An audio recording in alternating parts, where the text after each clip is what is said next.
Good morning আমার প্রিয় বন্ধুরা, নতুন একটা সকালে সবাইকে স্বাগত।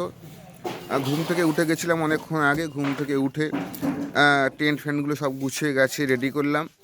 আর এখানকার যিনি উদ্যোক্তা পরেশদা, উনি চা দিয়ে গেলেন। আর উনি কিন্তু বেশ অনেক ধরনের চা বানাতে পারেন। কাল থেকে সেইভাবেই চা খাচ্ছি। আজকেও একটা নতুন ধরনের চা উনি বানিয়েছেন, সুন্দর লাগছে চাটা। রোজেলা চা বানিয়েছেন। এই যে আসুন আসুন আসুন, এই যে পরেশদার সঙ্গে আলাপ না করালে তো এই ভ্রমণটাই অসম্পূর্ণ। এই হচ্ছে আমাদের পরেশদা। ওনার এইখানেই আমরা আতিথেয়তা গ্রহণ করেছি, এবং আতিথেয়তা গ্রহণ করার পরে কাল থেকে উনি বেশ অনেক ধরনের চা খান। নতুন ধরনের উনি চা আসুন, নতুন ধরনের চা খাওয়াবো, চায়ের রেসিপি শিখিয়ে দেবো। এবং খুব স্বাস্থ্যকর চা এটা, অনেক রোগ ব্যাধি দূরে যাবে এবং একটু অন্য স্বাদের চায়ের স্বাদও আপনারা।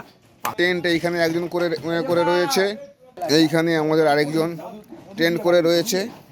আর চলুন বাকি সঙ্গে আপনাদের একবার আলাপ করে দেওয়ার চেষ্টা করি, যদি তারা উঠে থাকে বা রয়েছে। চলুন। এই আমাদের বাকি সব বাঁ দিকে, আমার ডান দিকে বসে রয়েছে ইন্দ্রজিৎ, বসে বসে চা খাচ্ছে। তার পাশে আমার পার্টনার সম্মোহন সেন। আচ্ছা, আমার কিন্তু সব বেটিং করছেন অলরেডি কমপ্লিট। শুধু দাঁতটা করে ঘষবো। হ্যাঁ, আমি তো ভাবলাম তুমি রস খেতে গেছো। তুমি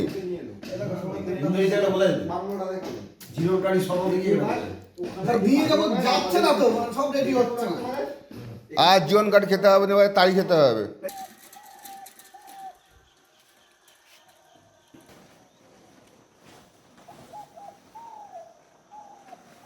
পাচ্ছেন অক্ষয় ভগত এসছে সুদূর পুরুলিয়া থেকে, তাকে দিয়েই উদ্বোধন করা হচ্ছে গাছ বসানো।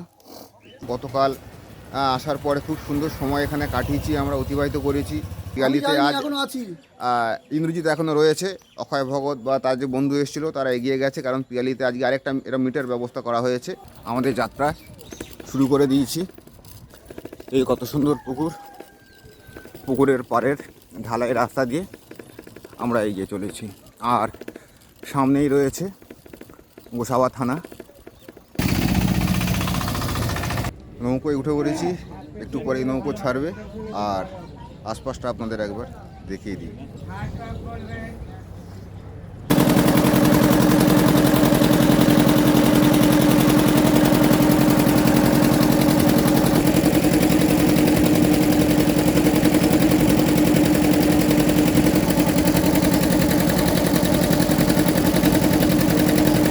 বন্ধুরা,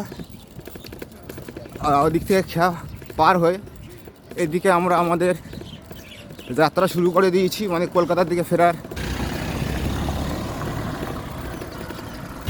এখন এসে পৌঁছে গেছি শিমুলতলা হসপিটাল মোড়। এখান থেকে বাঁদিকে মাত্র 6 কিলোমিটার দূরে ক্যানিং।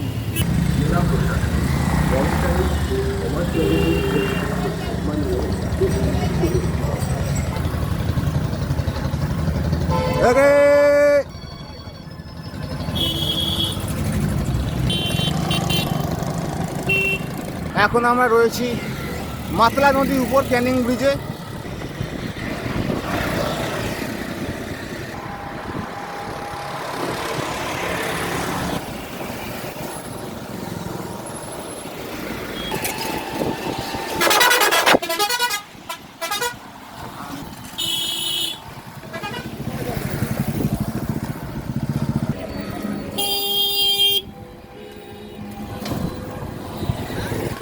পৌঁছে গেছি ক্যানিং শহর।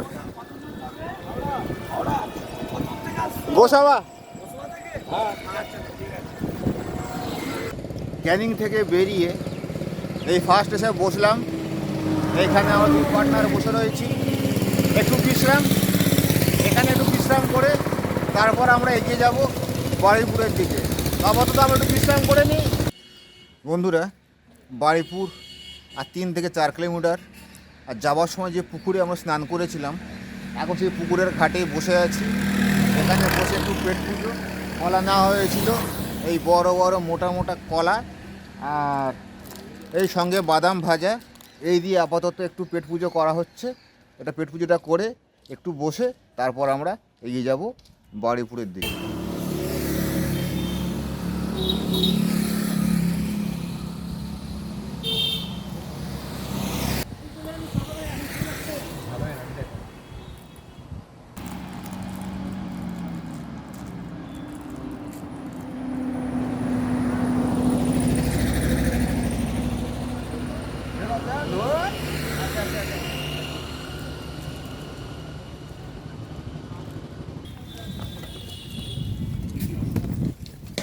প্রিয় বন্ধুরা, সুন্দরবন ঘুরে এখন আমি এসে পৌঁছে গিয়েছি আমাদের হরিনাবি।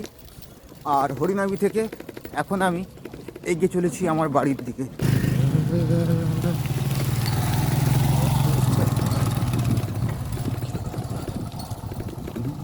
এখন আমি সুভাষিনী স্কুল টপকে এগিয়ে চলেছি আমাদের সুভাষগ্রাম স্টেশনের দিকে। বাড়ি পৌঁছে গিয়েছি খুব ভালোভাবেই। বাড়ি পৌঁছে এবারকার মতো সুন্দরবন ভ্রমণ শেষ করলাম। আপনাদের সঙ্গে আবার দেখা হবে নতুন কোনো ভ্রমণ নিয়ে। ততদিন সবাই ভালো থাকুন, সুস্থ থাকুন।